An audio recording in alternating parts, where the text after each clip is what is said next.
Some institutions do not feel that there's an issue. So we have to make sure that we acknowledge that there is an issue. Some say Quebec educational institutions are putting Black student nurses at a disadvantage, alleging discrimination and unequal treatment in courses and internships. A preliminary study shows that students are taking 2 years longer to complete a 3-year program, unlike their white peers. City News spoke to a nursing instructor from a Quebec institution who asked that her identity be kept confidential as she fears repercussions, but says she has seen this all firsthand in her current role and while she herself was a student.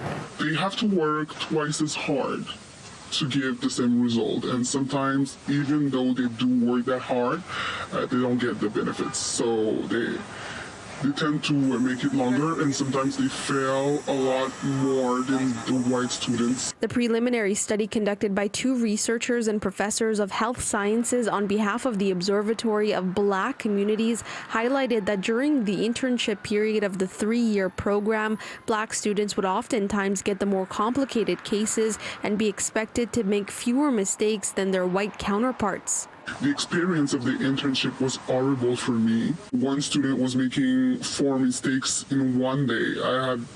I've done nothing, everything was perfect for me, and still I had a lower grade than that students who make, 4 mistakes with a patient. Being the first Black nursing instructor at the institution she teaches for, she says she can see the relief in students when they begin their internship.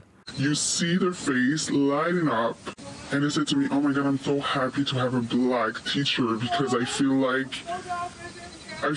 nothing can be unfair." To avoid these issues in the system, we need to start with the schools, and we need to make sure that there are services for Black people. Jennifer Philogène of the Canadian Black Nurses Alliance in Quebec says if nothing is done to try to help combat the prevalent discrimination, more and more students will leave the profession or work elsewhere outside of the province. All this as Quebec is facing a shortage of healthcare professionals. They feel like the system is against them. And some of them just quit the program altogether, even after 5 years of study, because they think it's not worth it anymore. And they just go another route, another profession, which is not helping our situation right now. In Montreal, Felisha Adam, City News.